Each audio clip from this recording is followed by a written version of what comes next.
من میں بس اس کے سوا کیا ہے؟ اسلام کے دامن میں بس اس کے سوا کیا ہے؟ ایک ضرب ید اللہ اور ایک سجدہ شبیری۔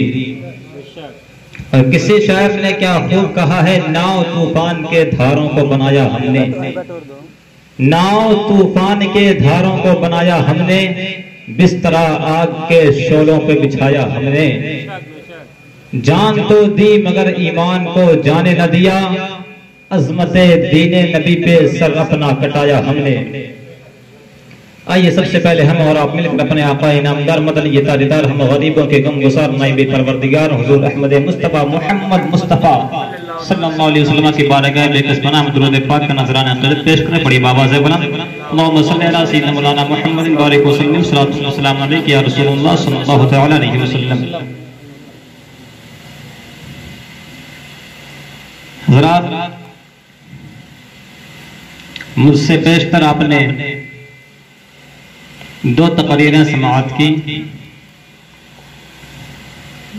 اور میرے بعد 2-3 تقریریں آپ سماعت کریں گے۔ تھوڑی دیر کے لیے میں آپ کے سامنے حاضر آیا، رب قدیر کی بارگاہ میں عرض ہے کہ مولا ہمیں حق سننے، حق بولنے اور حق پر عمل کرنے کی توفیق عطا فرمائے۔ ایک بار اور درود پاک پڑھ لیں، اللہم صلی علی سیدنا مولانا محمد بارک وسلم، صلاۃ والسلام علیک یا رسول اللہ صلی اللہ تعالی علیہ وسلم۔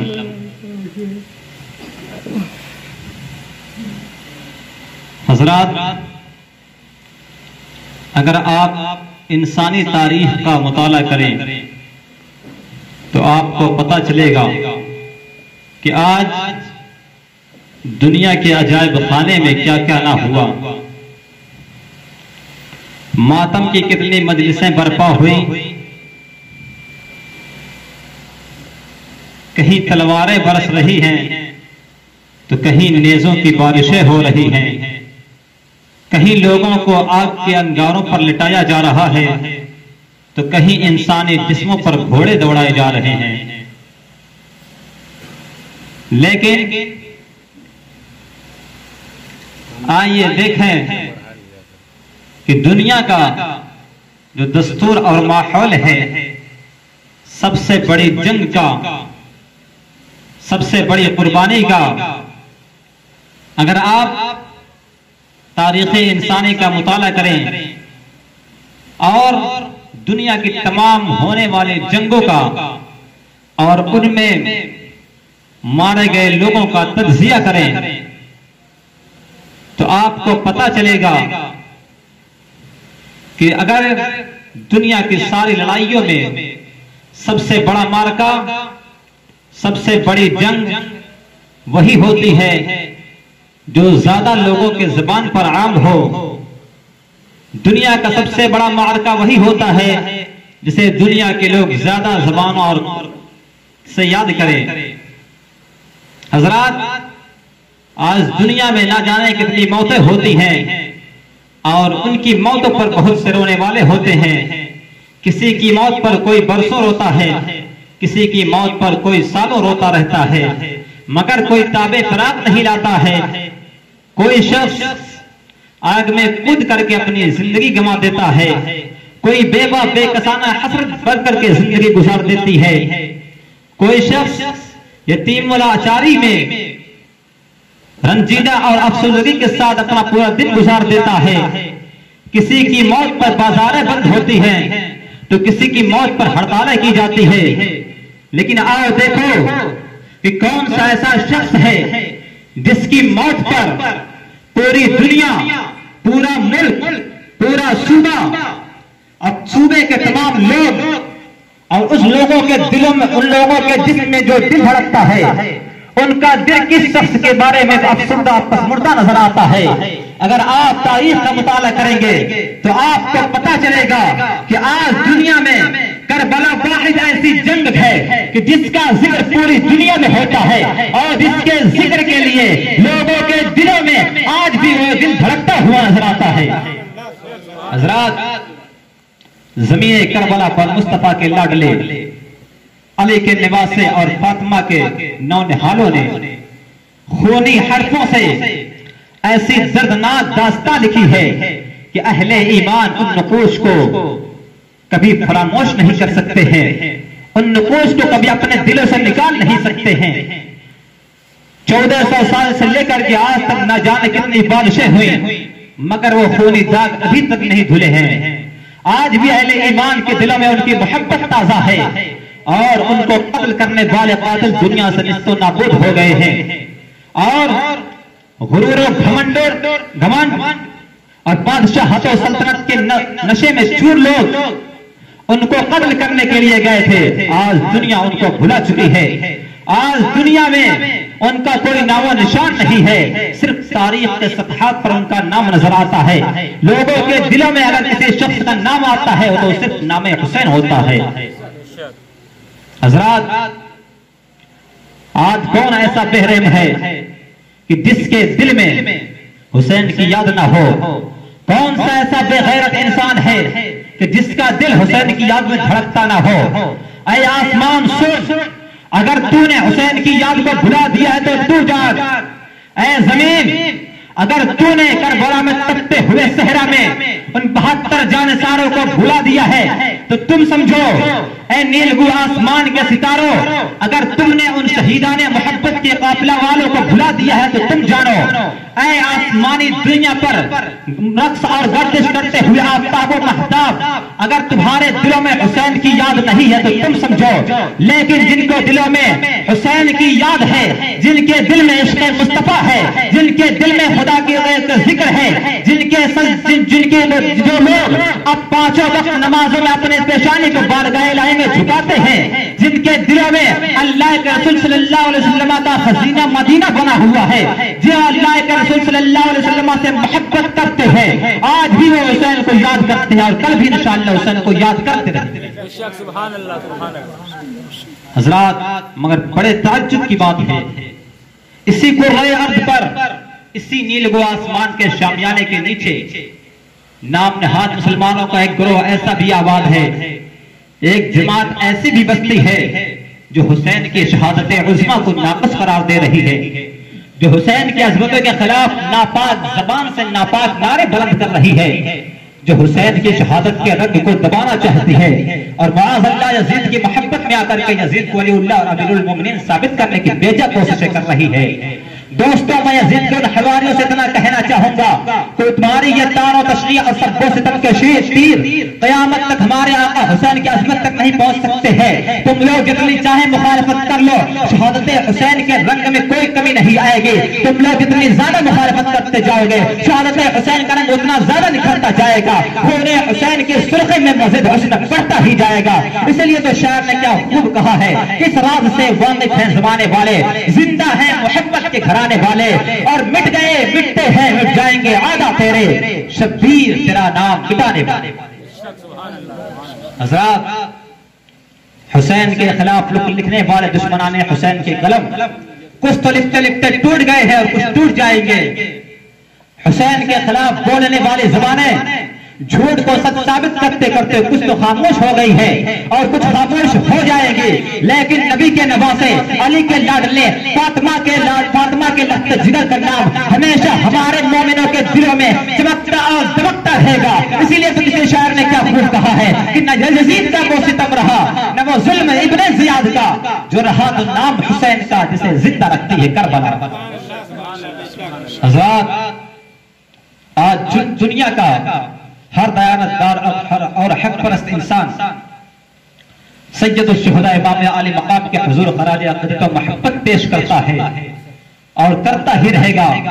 واقعہ کرب و بلا کو جس قدر دبایا جائے گا اسی قدر وہ شہرت پذیر ہوتا جائے گا۔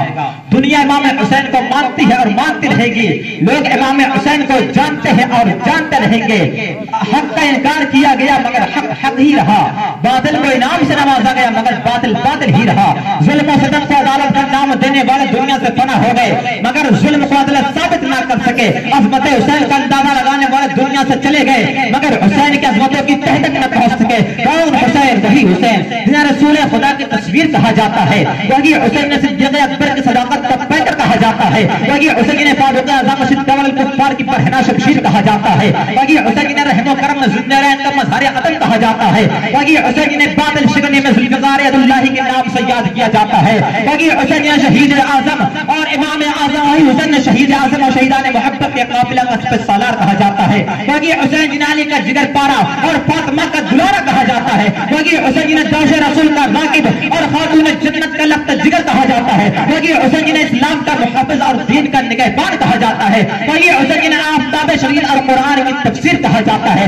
باقی حسین جن مدینے کی بہار اور قدرت کی تلوار کہا جاتا ہے، باقی حسین جنہیں مملکت حق و صداقت کا تاجدار اور شہیدوں کا امام کہا جاتا ہے، باقی حسین جن علی کا دلارا اور فاطمہ کا لاڈلا کہا جاتا ہے، باقی حسین جنہیں مدینے کی بہار اور سب و رضا کا شہریار کہا جاتا ہے، کون حسین؟ وہی حسین جنہیں مطلع انوار اور محمد عربی کے دل کا قرار کہا جاتا ہے، ہاں ہاں وہی حسین جنہیں خالق کائنات کا عظیم شاہکار اور شہیدان محبت کے قافلہ کا سالار کہا جاتا ہے، دنیا انہیں جانتی ہے اور جانتی رہے گی، لوگ انہیں مانتے ہیں اور مانتے رہیں گے، کیونکہ خون حسین نے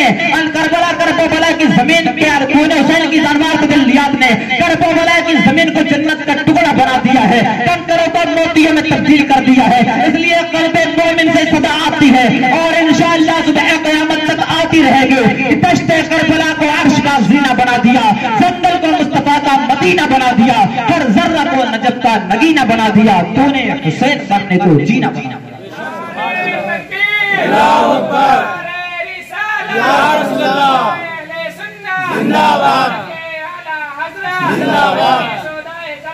زندہ باد، اللہ اکبر۔ حضرات، الغرض اہل ایمان کے دلوں سے حسین کی محبت نہ کبھی گئی ہے اور نہ انشاءاللہ کبھی جائے گی۔ ہمارا دل محبت حسین کا مدینہ ہے اور انشاءاللہ صبح قیامت تک محبت حسین کا مدینہ رہے گا۔ رسول کریم صلی اللہ علیہ وسلم سے محبت کرنے والوں سنو، اگر رسول سے محبت کرنا ہے تو رسول کی ہر ادا سے محبت کرنی ہوگی، اگر رسول سے محبت کا دعویٰ بھرتے ہو تو رسول کے محبوبین سے محبت کرنی ہوگی، اگر رسول سے محبت کا دل بھرتے ہو تو رسول کے اہل بیت سے محبت کرنی ہوگی۔ یہ کسی مضمون نگار کا خیال نہیں ہے، یہ کسی داستہ گو کا تصور نہیں ہے، یہ کسی مفکر کی فکر نہیں ہے، یہ کسی مدبر کا تدبر نہیں ہے، بلکہ خود امام الانبیاء ارشاد فرماتے ہیں الحسین منی وانا من الحسین، میں حسین سے ہوں، حسین مجھ سے ہے اور میں حسین سے ہوں، من احب الحسن والحسین فقد احبنی، جس نے حسن و حسین سے محبت کی گویا کہ اس نے مجھ سے محبت کی، اور میں یبغضہما فقد بغضنی، اور اس نے ان دونوں سے دشمنی کی گویا کہ اس نے مجھ سے دشمنی کی۔ حضرات، ایک اور موقع پر اللہ کے رسول صلی اللہ علیہ وسلم اپنے امت کو مخاطب کر کے ارشاد فرماتے ہیں کہ اے لوگوں، میں تمہارے درمیان دو چیزیں چھوڑ رہا ہوں، ایک قرآن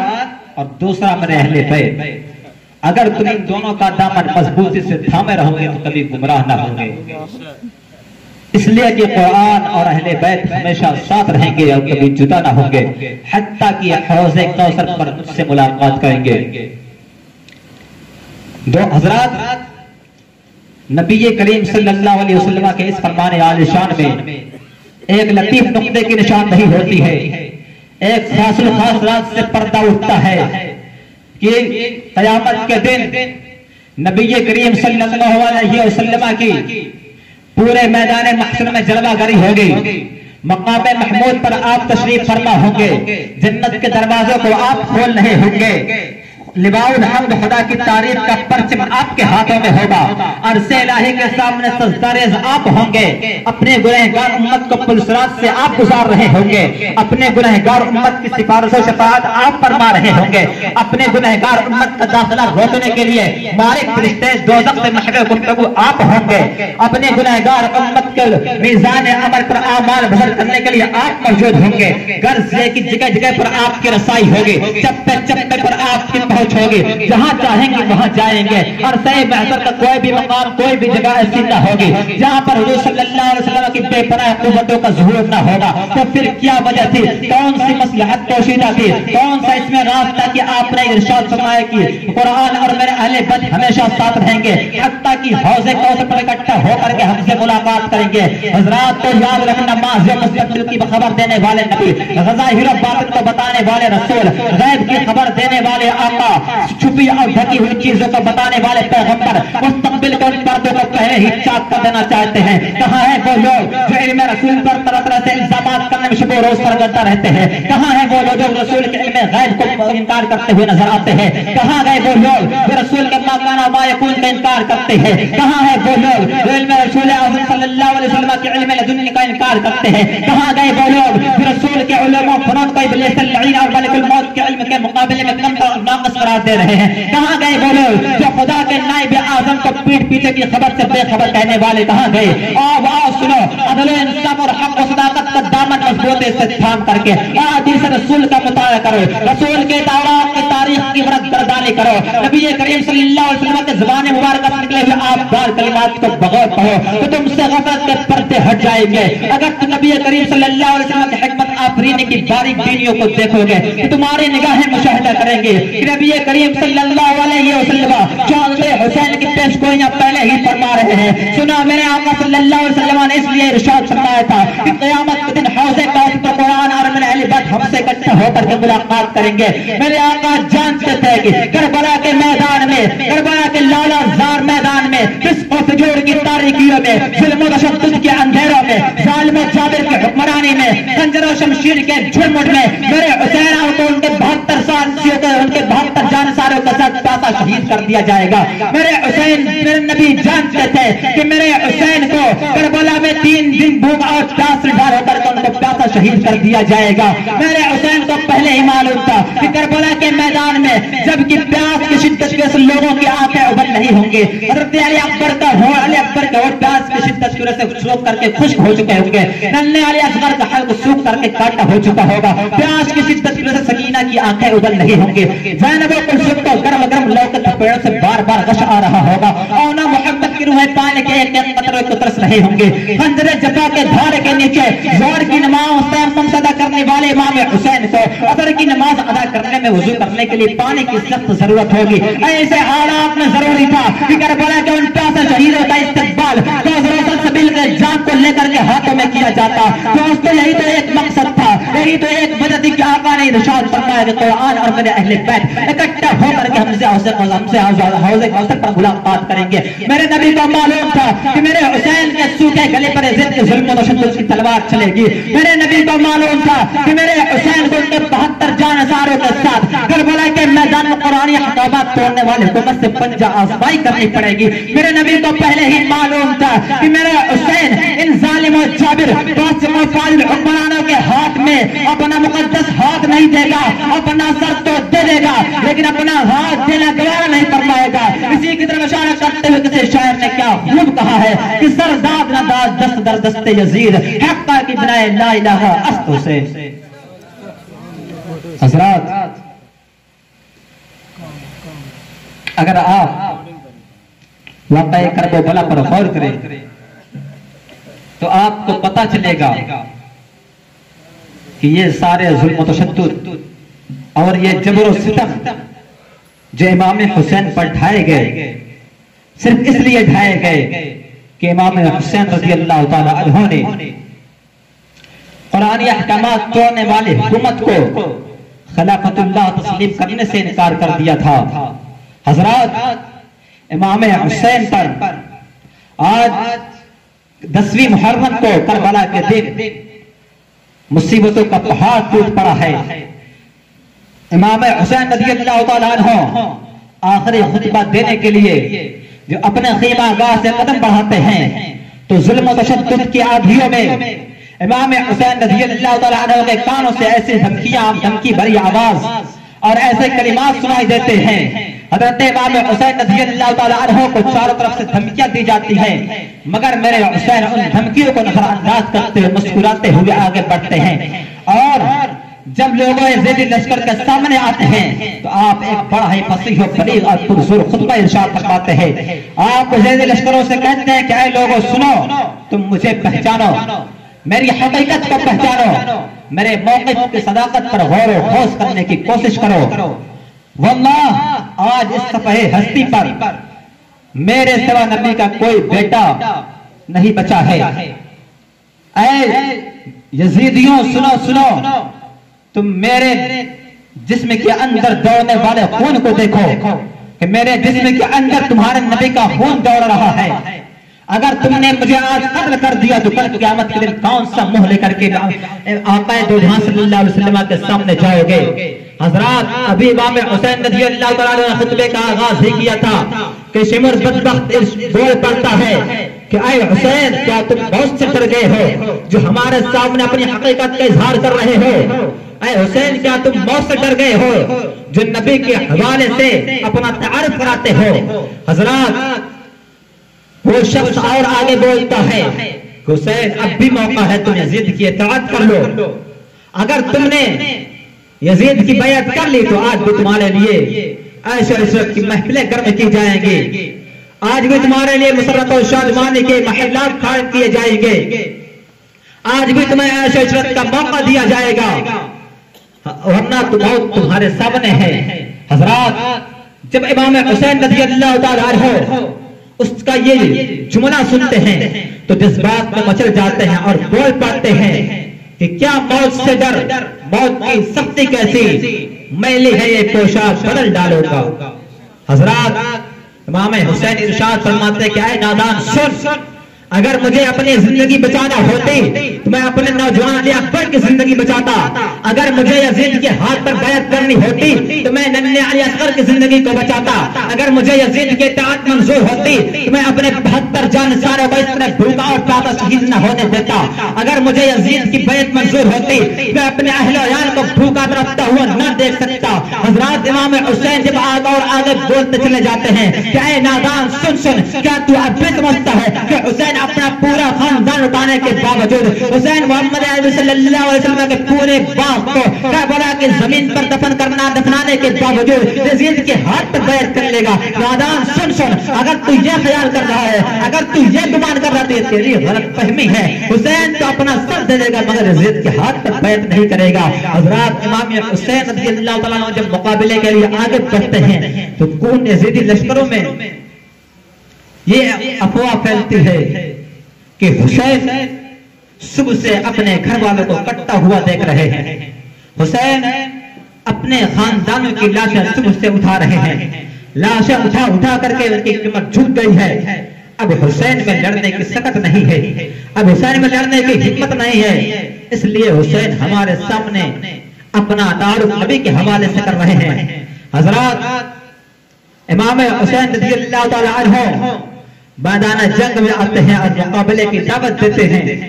ایک شخص مقابلے کے لیے آگے بڑھتا ہے اور امام حسین پر حملہ کرتا ہے، امام حسین رضی اللہ تعالیٰ عنہ اس کے وار کو بچا جاتے ہیں اور اس پر ایسا وار کرتے ہیں کہ وار اس کے سینے کے اس پار سے اس پار ہو جاتا ہے۔ حضرات، جب حاکم امام حسین رضی اللہ تعالیٰ عنہ کی یہ ہمت کو دیکھتا ہے، جب اس شجاعت کو دیکھتا ہے تو ایک بارگی حملہ کرنے کا حکم دے دیا جاتا ہے،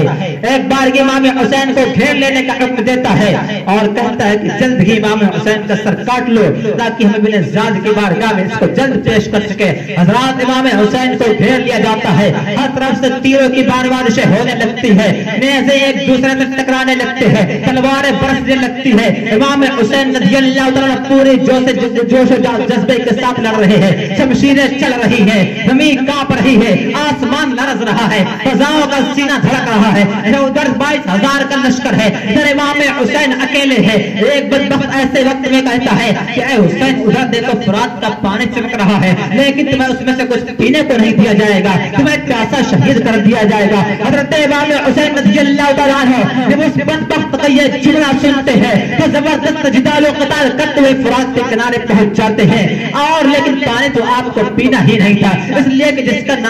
نوجوان علی اکبر پیاسا شہید ہو چکا ہو پانی کیسے پیے گا؟ جس کے ننھے علی اصغر پیاس کی شدت کی وجہ سے موت کے شکنجے میں جا چکے ہو، جس کے خاندان کے ایک لوگ پیاس کے لیے تڑپ رہے ہو، جس کے بیمار عابد کو پانی کے ایک گھونٹ کی سخت ضرورت ہو، ایسا شخص پانی کیا پیتا؟ حضرت امام حسین رضی اللہ تعالیٰ عنہ